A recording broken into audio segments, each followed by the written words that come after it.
अब आता है हमारा पहला क्वेश्चन। कल हमने कॉन्सेप्ट सिखाया था, सबको समझ में आ गया था, फॉर्मूले याद हो गए थे। चलो देखते हैं। अब पहला क्वेश्चन आता है आप लोगों का, एक्सरसाइज का है दिव्यांश, ठीक है, टिक लगाते रहना है। Find the perimeter of rectangle, find the perimeter of rectangle, ठीक है। हिंदी वाले आयत का परिमाप ज्ञात करो, आयत का परिमाप ज्ञात करो। इसका पहला पार्ट क्वेश्चन बोलता है आप लोगों को, यहां पे लेंथ दी है, ठीक है, लेंथ को हम लंबाई बोलते हैं, ठीक है, और ब्रेड्थ दी है चौड़ाई, ठीक है ना। तो लेंथ कितनी दी है 15 सेंटीमीटर और ब्रेड्थ कितनी दी है आपको 12 सेंटीमीटर। ये बुक को यहाँ रखना है पेंसिल से ना, इसमें निशान लगाते रहना दिव्यांश की बुक में कि कौन कौन से क्वेश्चन हो गए। देखिए सुनिए, आप तो सिर्फ ये लिखोगे आयत का परिमाप ज्ञात करो, हिंदी वाले बच्चे ना, और हिंदी में यहीं पे लिखना लंबाई, यहाँ पे लिखना चौड़ाई। हिंदी वाले हिंदी में फॉर्मूला सही लिख दिया ना। कल कॉन्फ्रेंस स्टार्ट करेंगे और यहाँ पे लिखेंगे आप लोग गिवन, ठीक है, हिंदी वाले बच्चे लिखेंगे दिया है, ठीक है जी। तो यहाँ पे आपको क्या दे रखा, मैं इंग्लिश में लिख रहा हूँ, ऊपर एक बार हिंदी में लिख दिया, बार बार नहीं लिखूंगा। यहाँ पे लेंथ को आप एल मान लेंगे, मतलब लंबाई को आप लोग एल मान लेंगे, हिंदी वाले बच्चे यहाँ पे लंबाई लिखेंगे, यहाँ से देख के लंबाई, ठीक है। और यहाँ पे आप लिख लेंगे ब्रेड्थ, ठीक है जी, और इसको यहाँ पे बी मान लेंगे, यहाँ पे आप लिख दें चौड़ाई बराबर बी, ठीक है। अच्छा, इस क्वेश्चन में कितनी लंबाई दे रखी है आपको 15 सेंटीमीटर, ठीक है, 12 सेंटीमीटर, ठीक। अब यहाँ पे फॉर्मूला क्या बोलता है, रेक्टेंगल का पेरीमीटर बताना है, कल सिखाया था, खड़ा हो सकते हम, बताइए रेक्टेंगल का पेरीमीटर क्या था।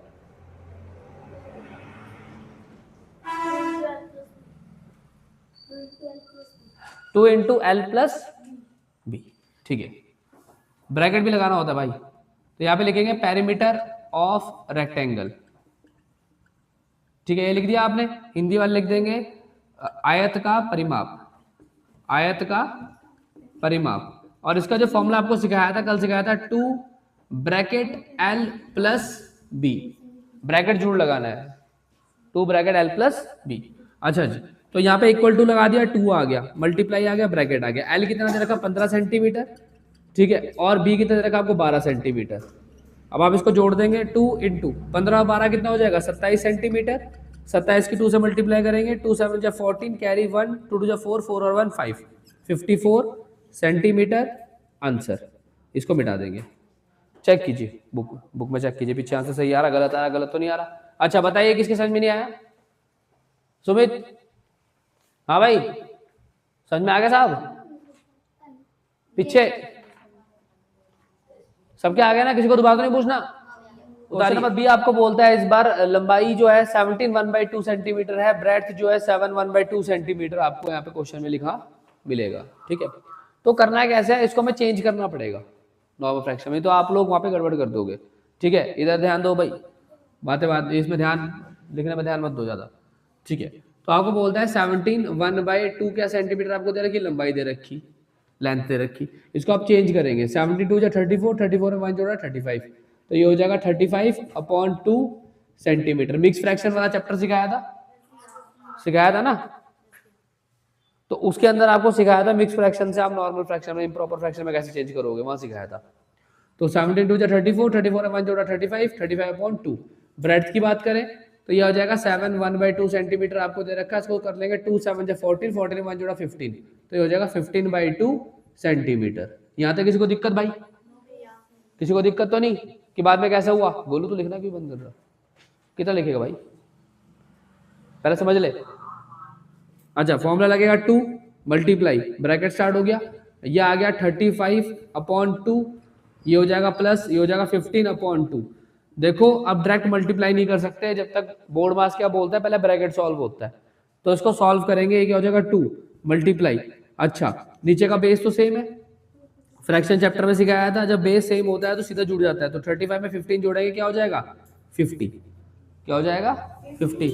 अच्छा और 2 से 2 कैंसिल हो जाएगा, ठीक, और आंसर क्या आएगा आप लोगों के पास, आंसर आएगा 50 सेंटीमीटर। आंसर। किसके समझ में नहीं आया भाई? किसके समझ में नहीं आया? सब क्या आ गया? कर लेंगे पेपर में, टेस्ट में, ठीक है। जरा चेक कीजिए, सही है, कोई दिक्कत तो नहीं किसी को? दोबारा तो नहीं समझाना? दोबारा तो नहीं समझाना भाई? क्वेश्चन नंबर सी आपको देता है 43.5 सेंटीमीटर लंबाई, ठीक है, और चौड़ाई आपको देता है 23.5 सेंटीमीटर। ये आपको मिलता है, पकड़िए। हाँ मैं शुरू कर रहा भाई, रुक जा, ध्यान दीजिए, उतार लेते फिर बातें करते हो। उतारने का टाइम दिया जाएगा आपको। लंबाई आपको दे रखी है यहाँ पे कितना, 43.5 सेंटीमीटर, ठीक है। चौड़ाई आपको दे रखी है 23.5 सेंटीमीटर, ठीक है। फॉर्मूला वही लगेगा आपका, क्या, रेक्टेंगल का 2, ठीक है, ब्रैकेट L प्लस B, ठीक है, बराबर आ गया, यहाँ पे 2 आ गया, ब्रैकेट आ गया, L कितना देगा 43.5 या 43.5 सेंटीमीटर लिखेंगे, प्लस यहाँ पे आपको B दे रखा 23.5 या 23.5 लिखेंगे, यहाँ पे सेंटीमीटर सेंटीमीटर लिखेंगे। अच्छा, दोनों को जोड़ देंगे, यहाँ पे आ जाएगा 2 मल्टीप्लाई, अच्छा 5 और 5 तो 10 हो जाएगा, कैरी 1 आ जाएगा, 3 और 1 4, 4 और 3 7, ठीक, और उसके बाद 2 और 4 6, ठीक है। एक अक्षर पहले पॉइंट था, इधर भी एक अक्षर पहले पॉइंट था, यहाँ पॉइंट आ जाएगा, इधर क्या आ जाएगा, सेंटीमीटर आ जाएगा। तो इसका मतलब आपको 2 की मल्टीप्लाई करनी पड़ेगी 67 सेंटीमीटर के साथ। अब आप मल्टीप्लाई करेंगे, 2 7 जा 14, कैरी 1, 2 6 जा 12, 12 और 1 13, ये हो जाएगा 134 सेंटीमीटर आंसर। चेक कीजिए, पहले चेक कीजिए तब उतारना, कोई दिक्कत तो नहीं? सबके समझ में आ गया भाई? कर लेंगे ना पेपर में? अभी करके दिखाया, दोबारा बताना है क्या? उतारो। क्वेश्चन नंबर सेकंड, बातें नहीं, बातें नहीं, बिल्कुल भी नहीं। क्वेश्चन नंबर सेकंड अब की बार आपको बोलता है कि पेरीमीटर निकालना है स्क्वायर का। तो पहला क्वेश्चन आपको यहाँ पे सीधा लिखा मिलेगा 9 सेंटीमीटर, यहाँ पे अलग से चीजें आपको नहीं मिलेंगी, खाली बस आपको 9 सेंटीमीटर दे दिया उसने। तो इसका मतलब ये हो गया, ये आपको क्या दे रखी, साइड दे रखी, ये क्या दे रखी आपको, साइड दे रखी, साइड मतलब भुजा, साइड मतलब भुजा। तो आप क्वेश्चन के स्टार्ट करेंगे, यहाँ पे सॉल्यूशन लिख के स्टार्ट करेंगे। गिवन दिया है क्या, साइड, ठीक है, हिंदी वाले भुजा, और इसको मानेंगे आप लोग ए, और ए बराबर क्या दे रखा आपको 9 सेंटीमीटर। अब आपको निकालना क्या है, पेरीमीटर ही निकालना है, आपकी बार भी क्या निकालना है, पेरीमीटर निकालना है, पर स्क्वायर का निकालना है। स्क्वायर वो होता है जिसकी चारों साइड बराबर थी। क्या था फॉर्मूला, खड़ा हो किशन, क्या था फॉर्मूला पेरीमीटर ऑफ स्क्वायर का? अच्छा चल भाई, क्या था आयत का परिमाप, पेरीमीटर ऑफ स्क्वायर क्या था, 4a2, 2 ज्यादा नहीं लग गया कुछ, 4a, हाँ 4a, बैठो। तो आप फॉर्मूला लगा लेंगे, पेरीमीटर ऑफ स्क्वायर, भाई फॉर्मूला याद कर लो, 12 बोल रहा हूं। हिंदी वाले लगा देंगे आयत का परिमाप, आयत का परिमाप, तो ये हो जाएगा 4a, क्या हो जाएगा 4a। तो यहाँ पे क्या करेंगे, 4 लगाएंगे, ए की बात करें तो 9 सेंटीमीटर आ जाएगा, और मल्टीप्लाई करेंगे 4 9 जा 36 सेंटीमीटर आंसर। चेक करो बी। क्वेश्चन नंबर बी आप लोगों को बोलता है, गेट खोल दो जरा। क्वेश्चन नंबर बी आप लोगों को बोलता है 500 mm, 500 mm, 500 mm की इस बार क्या दे रखी आपको, साइड दे रखी।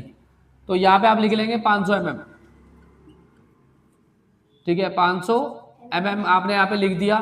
फॉर्मूला वही लगेगा फिर से, एरिया पेरीमीटर ऑफ स्क्वायर का 4a, तो यहाँ पे क्या हो जाएगा 500 mm हो जाएगा, ठीक है। आप मल्टीप्लाई करेंगे तो क्या होगा, यहाँ पे m आ जाएगा, 4 0 जा 0, 4 0 जा 0, 4 5 जा 20, तो यहाँ पे 2000 mm का आपका आंसर आएगा। बिल्कुल सेम वैसी क्वेश्चन है, ज्यादा टफ है नहीं। आगे समझ में, उतारिए फटाफट, जल्दी उतारिए। देखो अगर mm में आंसर निकालोगे ना, तो mm में आपका आंसर यही आएगा 2000 mm। आप खुद सोचो, 500 रुपए के 4 नोट दूंगा तो कितने होंगे, 200 रुपए तो नहीं होंगे ना, वो 2000 ही तो होंगे ना भाई। 500 रुपए के 4 नोट अगर दिए तो 2000 ही तो बनेंगे, 200 तो बनेंगे नहीं।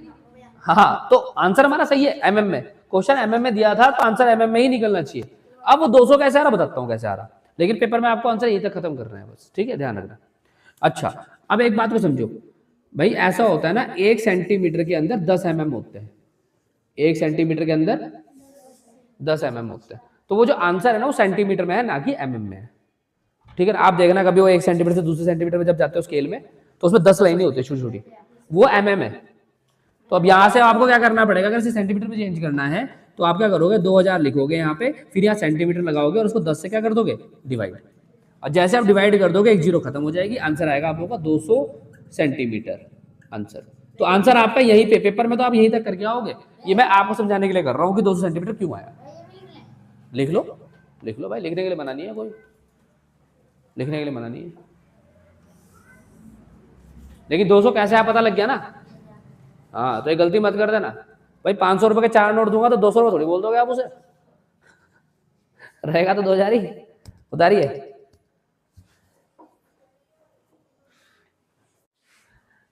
चलिए इसको मिटा देते हैं, ये वाला चीजें उतार ले सब लोगों ने, ठीक, किसी को दिक्कत तो नहीं ना। ये जरूर लिख लेना 1 सेंटीमीटर 10 mm होता है, ये काम आएगा आप लोगों को जब आप सेंटीमीटर से मिलीमीटर चेंज करोगे। एक कन्वर्जन वाला चैप्टर कराया था बीच में आप लोगों को, करवाया था ना, उसमें था ये, ठीक है। क्वेश्चन नंबर सी देखिए, क्वेश्चन नंबर सी क्या बोलता है आपको, 2 मीटर दे रखा, कितना दे रखा, 2 metre. Question number C 2 metre है ना, ठीक है। तो आप वही कैसे करेंगे जैसे पहले करते थे, भैया साइड दे रखे, भुजा दे रखी कितनी, 2 सेंटीमीटर, फॉर्मूला वही लगेगा, पेरीमीटर ऑफ स्क्वायर का बराबर कितना है, 4 है, और 4 है के हिसाब से यहाँ पे क्या जाएगा, 4 गुना 2 सेंटीमीटर। अब मल्टीप्लाई कर देंगे, 4 2 जा 8 सेंटीमीटर, अच्छा मीटर है, मीटर मीटर है, मीटर, तो 8 मीटर। तो आंसर क्या आएगा आप लोगों का, 8 मीटर। जरा चेक कीजिए सही है गलत है, चेक कीजिए।